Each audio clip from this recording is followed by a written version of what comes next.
Chiefs Kingdom, we're back with another podcast for that ass. And today we got Kadarius Toney making headlines, Steve. He's on Twitter and people's DMs. Giants fans are coming together trying to get him suspended for the 2023 season. Kadarius Toney's fat-phobic DM for Giants fan has Twitter demanding the NFL take action. He should be suspended without pay. Steve, let's talk about it. Before we start talking about Kadarius Toney's fat phobia, please click that subscribe button if you haven't already. 95% of our viewers aren't subscribed. We're trying to get past 20K by the end of this coming season, so do us a favor and hit that button and hit the like button to get this out to more Chiefs fans. Mike, Kadarius Toney getting trolled on the internet. What's going on here? Yeah, apparently he found this lady. He DM'd it something. I don't know. He said, the F is this, ugly as MF, focus on lipo and some other instead of me. Basically, New York Giants fans are just going at Kadarius Toney. He's had enough. There's another little tro. His name is Evan, who is, by the way, this is a new Gen Z thing to make these burner accounts where they just troll famous athletes trying to get a response. Well, Kadarius Toney actually responded, Steve. He actually DM'd him and said, yo, music is trash. You miss Daniel Jones. Well, if you see this 19-second clip and then this other clip at the bottom, Kadarius Toney actually voice messaged him back, and he says some very angry stuff towards him. A lot of Chiefs Kingdom are saying, Steve, this is a bad look on Kadarius Toney. What do you think? Yeah, man, I would agree. It's kind of a bad look on Kadarius Toney. You have to know how to ignore these idiots. There's just so many of them out there. But I understand it as well. I mean, we do the same thing. We'll give them the time of day sometimes just to dunk on them a little bit or something like that. And I think that's what's going on with Kadarius Toney. It's just been nonstop from these Giants fans. So he tries to give back a little bit here and there. This time, it just happened to be more personal because it's a direct message and people are throwing a fit about it. But I don't think it's a big deal. I think it's one of those things where Andy Reid and crew and Brett Veach are going to be like, hey, man, don't do that. Just ignore it. And then they're going to move on. That's going to be it. Right. Well, this has to be a kid in the basement with nothing to do. He's on summer break. Something's going on here. This cannot be a grown adult man sitting in a basement trying to talk trash to a professional athlete they've never met. And then once they get a response, they go on Twitter and try to impress their 1,800 followers and try to play the victim. He's actually come out, Steve. Check this one out. Kadarius Toney, unprovoked, sent death threats to me. By the way, it was not unprovoked. Like, you're talking trash to him in the comment. He responded back. I don't think he understands what unprovoked means. Right. He said, telling me to drop my address for absolutely zero reason. Zero reason. Can you please suspend him until 2024 or else my lawyers will get involved? My whole family has been crying and I'm scared for my life right now. And he's tagging the NFL and everything else. Steve, this is attention. This guy don't know what he's playing with, by the way. He wants to get NFL lawyers involved. He wants to get Kadarius Toney lawyers involved. This is big money. This isn't a joke at this point. They'll come take everything he's got from him. And they should. I mean, this kind of stuff's just getting ridiculous, especially, we're in the era of AI, right? Like, I think Kadarius Toney even put on there that, hey, he was hacked. You see, my apologies, I got hacked. And a lot of people saying that the voice messages dude. are Did he AI. really get hacked? No, absolutely not. He didn't. This is hilarious about Kadarius But we Toney. do live in a time where you can have artificial intelligence take someone's voice and you can type whatever you want it to say and it sounds pretty legit. Right. So, I mean, there's an argument here. You're going to see this stuff more and more, and I think this just goes back to what I said, where you just have to ignore this kind of stuff. I don't mind Kadarius Toney, having a little passion, getting a little mad, shooting back a little bit, talking a little bit of trash. It is what it is, man. Everybody does that. Everybody gets that feeling when something happens like that. You want to get back at that Steve, person. we talk trash all the time. Right. So I understand it 100%, but I think in his position, you just have to know who you are, what you're representing, and just ignore it completely and just go on about your life. Because, I mean, there's nothing these loser Giants fans can say that's going to stop you from winning another Super Bowl ring. Right.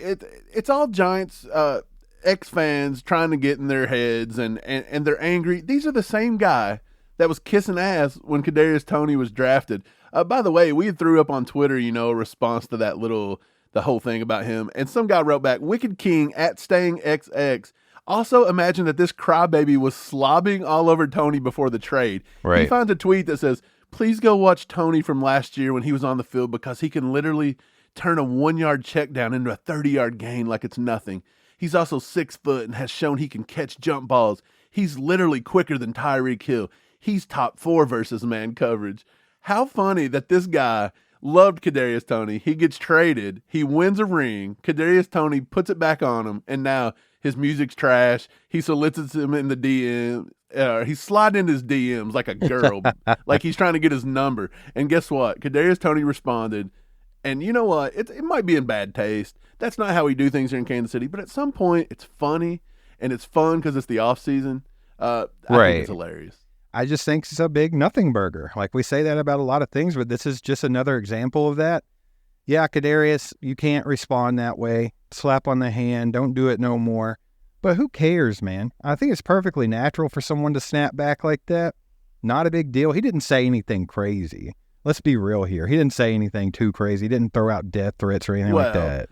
I mean, he's throwing out lots of profanities. That's fine. That's okay. N-word, lots of things we can't play on this podcast. Hence why we didn't play the voice messages. Right. But people on Twitter reacting. At Jade Thompson 1909 says, these weirdos crave for attention. He's just happy someone famous talked to him. His life is now complete. That's the gist of it. Right. This guy got this. He got under Kadarius Toney's skin. Kadarius Toney gave him what he wanted, and now he's playing a victim. Like all of, I guess, Gen Z. This is the new thing now. Everybody's a victim, Steve. Imagine having the time to make burner accounts and then harass somebody into responding to you. Which is the only point of a burner account, for you to be a troll, and then when you get it back, you cry about it. Like, I wonder how many more DMs were there before those that Kadarius Toney didn't respond to. Because I have a feeling like this guy's been doing this for a minute. And it was just like, enough's enough. I'm going to tell this guy to shut up. Look at this guy right here. Like, nobody's going to mess with him. I ain't walking up to him on the street and talking trash. Of course you're doing it behind a keyboard in your mom's basement. This is what these guys do. Behind a fake profile, yeah. Right. Well, this is the last thing we'll say about it.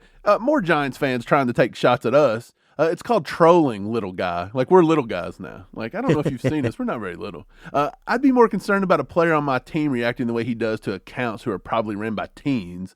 So glad we dumped Tony to KC and scooped up Darren Waller. Steve, he's trying to flex Darren Waller, bro. I don't think that Darren Waller is the flex that you think it is, sir. I don't either. I like how we just responded with trolling. It's called no money, no job in your mom's basement trying to look tough. That's exactly what it is, man. These guys, this is what they crave. They crave attention. This guy was doing all this for his 1,800 Twitter followers, trying to look tough.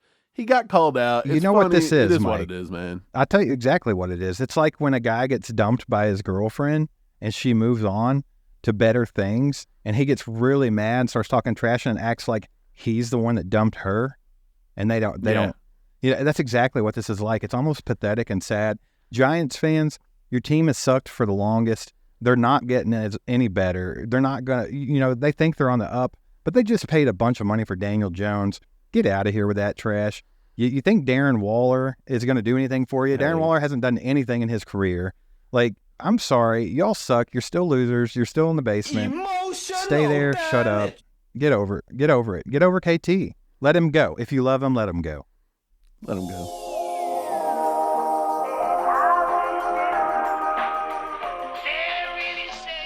That time's yours.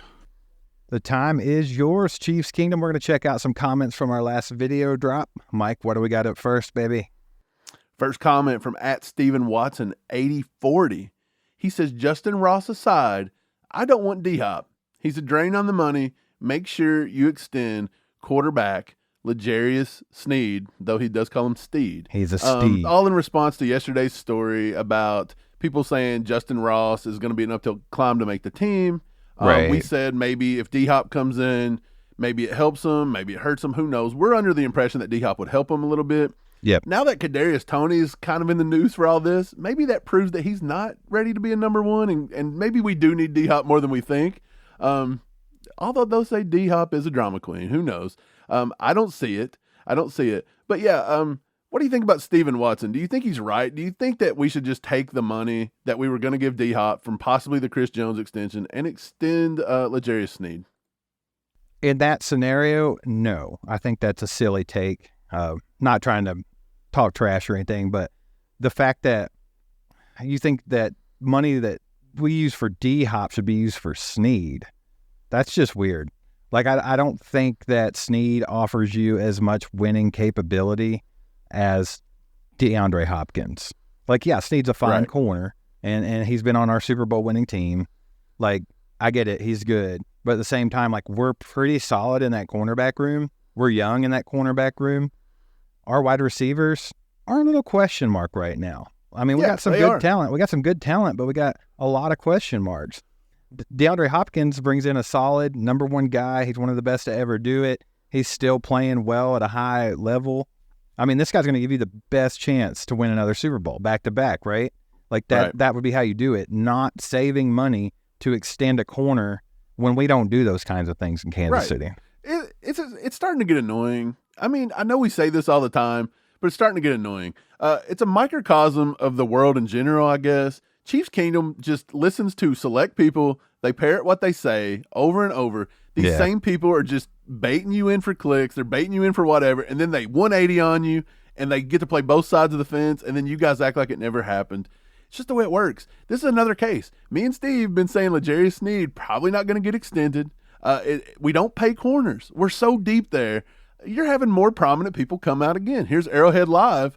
This guy says the same thing. We should get Sneed with the freed up cap space. We got a young wide receiver core. Arrowhead Live says, I'd be surprised if Sneed is extended. Right. Spoiler alert, we've been saying this forever, and everybody's been saying we're crazy. Now it looks like Chiefs Kingdom's coming on. We just seen RGR, Daniel Harms, come out and said the same thing about Sneed. We were saying Justin Ross, don't get too hyped on him. He's just a guy on the cut line. And, of course, we were told all year long we didn't know what we were talking about. Surprisingly, Steve, we should just call our channel Spoiler Alert because everything we talk about is going to come to pass. That might be the new segment coming up. Mike is Spoiler Alert. But let's move on to the next comment. It's enough of this one. Right. Tony Gunn 4739 says, I'm on the Justin Ross train. We'll be sick if they let him go. I did read that a lot, Steve. Everybody's saying, why would the Chiefs invest so much into Justin Ross to get him healthy and then to just get him in here and then cut him? It doesn't make any sense because you put him on – if you put him on the practice squad, he's getting poached. Yeah, it's that simple. I mean, I'm right there with you. I don't think it makes sense to do such a thing. I really think that if they can, they will give him a roster spot just so he doesn't get poached. I've also seen some ideas where people are like, well, maybe they start him on the PUP list or something like that. That's a possibility. That's something that we've seen the Chiefs do in the past with certain players. So maybe there's something they can weasel around here. I don't know. But I do know that it's going to be tough for him to make this squad. But at the same time, the Chiefs have invested a lot in him. So it's going to be weird if they just cut him completely, in my opinion. If they just let him go. It's going to be odd to me. So I'm kind of right there with this guy. I don't know, man. It'll be interesting to see how they play it. Right. Well, the next comment from Al McPike, as you said, here it is. What about starting Justin Ross on the PUP list? No one has talked about this scenario. I went and looked at it. You can't do it. It doesn't make sense.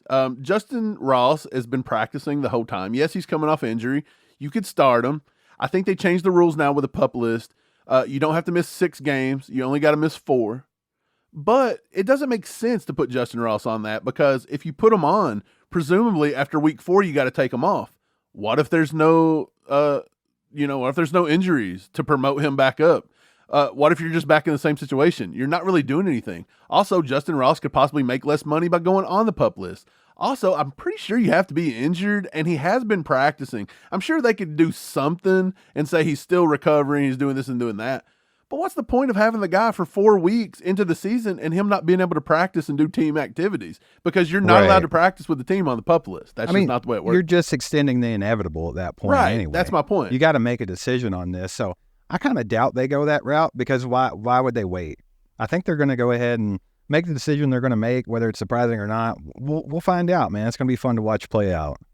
Right. MacBerry 1041 says, Maccaberry, I'll get it right.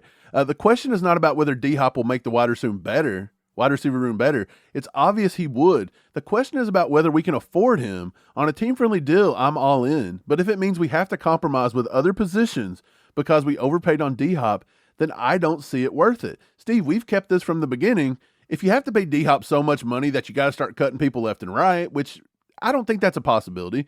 If that means you have to not extend Sneed, so be it. I don't think we're going to extend Sneed anyway. Right. It's not really doing anything in the long run, but I am with the sentiment of this. You don't want to break the bank. You don't want to end what we were doing in this dynasty we are building just for 1 to 2 years of D-Hop. So I get the sentiment. Yeah. Well, I agree with it, and I know someone else who agrees with it, and that's Brett Veach. And Brett Veach is not going to do anything that's going Right. to jeopardize this dynasty that he's got going, why would he do such a thing? So, like I've said since the beginning, if Brett Veach sees fit to pay D-Hop X amount of money, I think it's fine. Because, I mean, this Right. guy knows more about what's going on. He knows the financials like the back of his hand. Like, Yeah, he's going to make it work. I mean, everyone says, in Veach we trust, and we trust what Helm and Andy Reid think. And, well, that's what you need to do here. If they think we need D-Hop and we need to pay him $15 million, then so be it. Just enjoy having D-Hop Veach, on the team. How about that? Right. If Veach is cooking, we're at the dinner table. We're eating it, baby. Pretty much. Florio equals anonymous says at the real Sea Dog 2022. That was in response to the NFL executive talking trash on Chris Jones. So it's funny that he said it's Florio, but it can't be Florio. He's not an NFL executive. But I did think that was funny because Florio's all up in Chris Jones' contract business. He's always stirring the pot with Chiefs stuff, right? Yeah, he's out here he's loving it. Let's move on. Stephen James with a 5-bomb. Steve-O. On a non-live. We get a 5-bomb from Stephen James. He said, thanks. Best podcast from the Red Sea to that Kentucky Bluegrass. Best Chiefs news for your Arrowhead ass. Let's go. Stephen James, we appreciate you, man. Thanks, We Steve-O. really do. Here we go. We got one from Michael Husky Music. Why can't writers write anymore? Says Steve. Steve, we need some nice music over this. Some kind of like I didn't say this. Michael Husky said this. Right. But we need some kind of like, some kind of a, soapbox music for I'll this work guy. on it. Maybe you should get some Michael Husky and play his music over it. Even these guys missed it. I guess that's us. Wake up, folks. He's telling all you guys in the comments, wake up. This guy's smarter than everybody. Is anyone paying attention anymore? It's $130,000 more expensive to cut Watson than release him. Cut and release are the same thing. When you miss something that easy to catch, it makes me question everything you assess. Good luck guessing. That's all you and this horrible writer are doing. Guess away, waste of time. Steve, this guy, okay, look, first and foremost, this guy only gets in our comments to talk trash. He probably puts a thumbs down every day. I don't know what he does. This guy watches our stuff. I don't think he's ever left a positive comment, which is funny. The algorithm, I'm going to tell you, man, it doesn't help you to trash us, and it doesn't help you to hit thumbs downs. You're not hurting us. You're helping us. That's what YouTube does, and we thank you for it. This is what he's referring to, Steve. This is what he's referring to. It was Matt Derrick. Watson has a guaranteed contract that makes it $130K more expensive to cut him than release him. He's saying that there's no difference. So I went and found this for him. That's the pup list. We don't need that one. It's this. When a player is waived, it means that their contract is not yet terminated, but rather they are on a waiver wire. And if a team claims them, they now continue on with that same contract, Steve. That's Right. what it means. Meanwhile, if a player is released, their contract is terminated, effective immediately, which means they're free to sign with any point on they want. There's also a deal with waive and release that has to do with, have you played for 4 years? Have you not played for 4 years? But the gist of it is, we get it, that semantics, these are the same word, like you're just not going to be with us. But if you waive a player and they get picked up, right, that means they are now on that same contract. Whereas if you cut it, you probably have to pay some kind of dead cat money and you move on. That's what the guy's trying to explain. Mike. This guy doesn't figure this out, apparently. Everybody knows this except for Michael Husky. It just wasn't broken down. It wasn't drawn out with crayons for This guy Michael wanted Husky. a crayon drawing of this, didn't he? Yeah. He felt superior to everybody in this chat. He feels superior to every sports writer, every podcaster. He feels so superior. How does he get his big head in what is presumably like a Ford F-150 he's singing about? I don't know. How does he get it in there? I have no idea. I just think this is really dumb. Like, everyone knows waiving a player and cutting a player is a little bit different, and it has to do with the money. That's what they're talking about there, Michael Husky. You need to get it together and stop acting superior. Are we in our pulling a comments. Kadarius Toney? Are we giving Michael Husky the what he deserves? Or are we just kind of like overreacting? We're going to give him what he deserves. I'm going to Alley-oop. give it to him. Boom, shakalaka. Get out of here. Like, either be nice to the people. Don't insult our ACU crew. Don't do it. He's Insult us insulting if you want. himself. You did, kind of. I don't know. Whatever. It was stupid. Let's move it along. Keith Wingfield, he wants to throw his hat in the ring to get dunked on here. He says, LOL, baseless. Baseless, Steven. Considering you are hanging this on one, quote, insider, LMFAO, I can only assume he was talking about this story. the Justin Ross going to get cut off the 53-man. Was that what he was referring to? I guess. I guess so. That was one. Okay. This is Michael Obermueller from Heavy. This is Matt Derrick, from Chiefs Digest. We mentioned Charles Goldman from Chiefs Wire. I've already named 3 people here. What's your name? Wingfield? Keith Wingfield. I've already named 3 people here, Keith, and there's countless others. By the way, what is this guy talking about? You're hanging on this one insider? We're supposed to do that. We are a podcast. We pull out stories and we talk about them, Keith. I'm glad that you, why is it everybody? They say opinions are like assos, and you get Keith and the Michael Huskies of the world. They think they're so much better than everybody. It's just so hilarious. Well, I welcome into our comments because it's always just good comedy for us. I love it. Keep looking stupid, and we'll keep dunking on you, Mike. Alley-oop. And boom. Shakalaka. Get out. Yeah, get out of here. Let's You're go. an idiot. And with that, time is yours.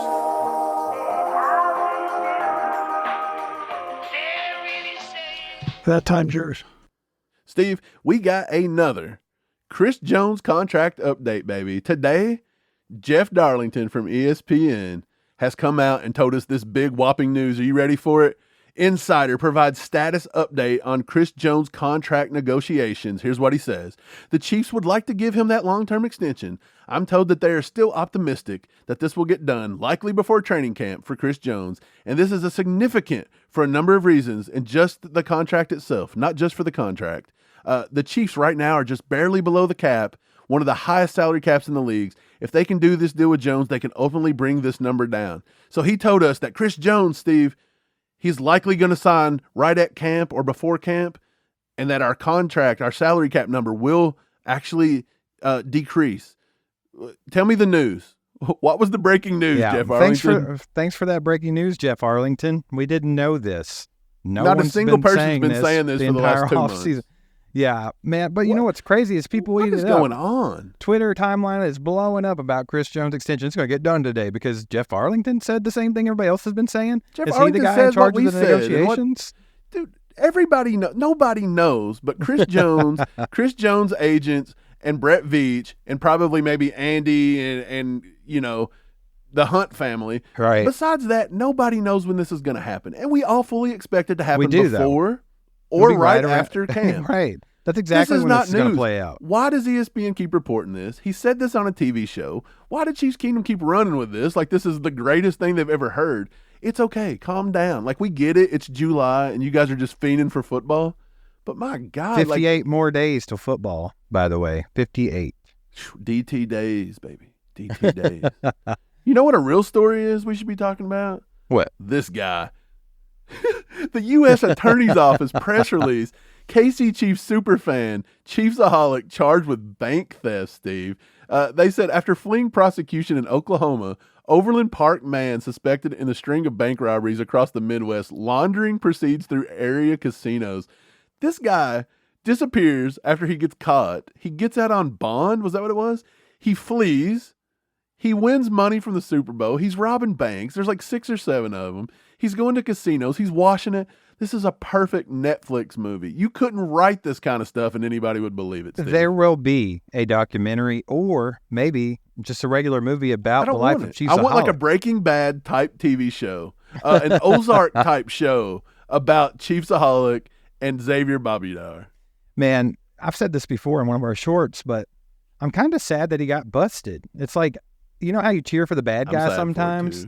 You know how you cheer for the bad guy sometimes when you're watching movies and stuff? It was kind of that thing, like, I'm glad no one got hurt in all of his antics, like 100%. But, I mean, as far as him taking money from the banks, I could care less about that. And it's just crazy that it's crazy that someone, how do you get to that point, man? Like, how do you wake up in the morning? You're like, you know what I'm going to do? Right. Like, I want to go to all these Chiefs games.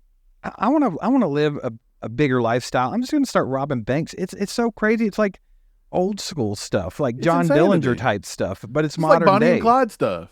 It's insane. Who just like how low do you get in life that you're just like, screw it, I'm going to rob a bank, bro, and I don't care if I get caught. This guy's never going to step foot as a free man again. I don't think. Probably not. I mean, innocent till proven guilty. He's getting charged in federal court, bro, and there's like you said, 6 or 7 different bank robberies. They've pinged his cell phones to being in that location at those times. Like, it's exactly what we thought it was going to be. We're like, this is not the only one that he's done. When he got caught in Oklahoma, we were like, he's done this several more times. We almost guarantee it. Right. I read that he has 2 prosecutors doing this. If I was his lawyers, I'd dig into the prosecutors. I'd see what football teams they cheered for, and I'd say they're coming after me because they're jealous of the Chiefs dynasty. And that's how I would try to get out of this. I would call for mistrials. I'd make it impossible to get jurors. You'd have to get me 12 Chief fans, or we're not going to trial. That's what I would have to do. That's enough about Xavier Bobby Dollar. I mean, this guy, until we get a Netflix documentary in which we will review. Yeah, we'll review every episode of that. We'll have a whole series about that. I can't wait. Let's move it along here, Steve. They've asked Joe Burrow. I don't Farm know. Bureau. This guy sucks. Joe Burrow, on his rivalry with the Chiefs, he quotes this. The best thing about that is it's all settled on the field, so we'll see them in December. Wonk, wonk. Joe Burrow on the offseason Chiefs trash talk. That was the most boring thing. How in the hell does the media spin it around where the Chiefs are the ones talking trash? Isn't that amazing how that works? Like, the Bengals have literally been talking trash since last season. They had their freaking mayor making a stupid video just to talk trash.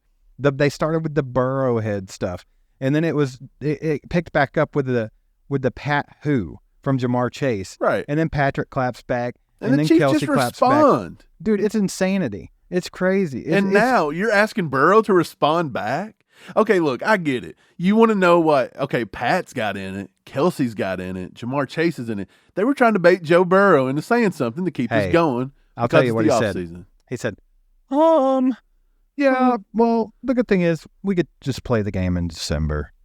Yeah. Yeah. I'm a boring stick in the mud kind of guy.